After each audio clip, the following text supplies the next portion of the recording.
Mindful leaders know their strengths. As leaders, we are unique, we are individuals, we have certain strengths, things that we are good at, and certain things that we're just not good at. If we are trying to be the perfect leader, we will ultimately fail. Being mindful of what we are good at, recognizing that, being comfortable with that, allows us to operate in our strengths. If we don't do that, we will be ineffective, or at least not as effective as we could be if we operated in our strengths. This also allows us to encourage others around us with different strengths to operate in theirs. What is your genius? What are you really good at in your organization? Understanding what our core strengths are, where our true value lies, can become pivotal in the way we set up our leadership structures.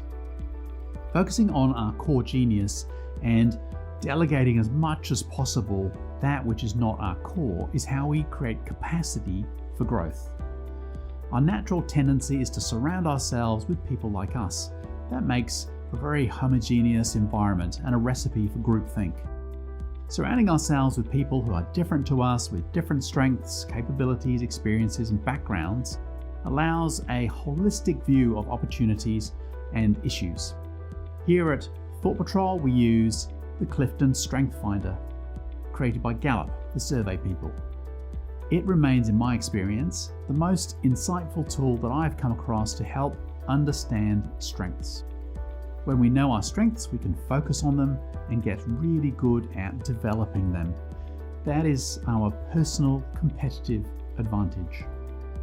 Whilst we should be cognizant of our weaknesses, it is by growing our strengths that will ultimately allow us to fulfill our potential.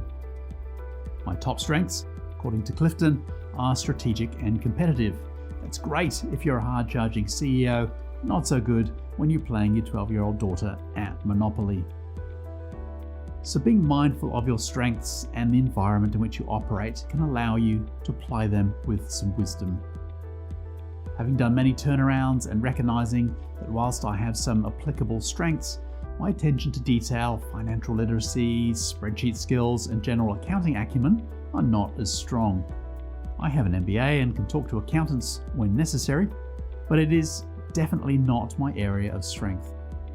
Whenever I went into a new company, I found myself the best person with that missing set of skills and strengths that I could find. I then fully empowered them to have authority in those areas to complement what I was doing. I've been well served by that strategy and spent some time with some very capable people with strengths and talents that I do not have, and I believe have got great success because of it. We may have strengths that we are unaware of because they are so natural to us. Often we grow in those strengths when we become aware of them. Likewise, it is good to be open to our blind spots and have people around us who are able to help us see what we do not see. Having people in our lives who are able to talk into our strengths and blind spots is invaluable. We all need to be open with and share some life with those willing to help us grow. I have someone close to me who claims that I could get quite intense. I saw myself as a quite relaxed individual. It was somewhat intense about this accusation that I was intense. Some examples were offered. I did come to realize that yes, I could be quite intense. Again, great if you're a CEO and you want to get the job done, maybe not so appropriate in other circumstances. That revelation has allowed me to moderate that trait when it is appropriate to do so, and now I'm grateful that it was pointed out, albeit uncomfortable at the time. Let me leave you with this quote from President John Quincy Adams. If your actions inspire others to dream more, learn more, do more, and become more, you are a leader.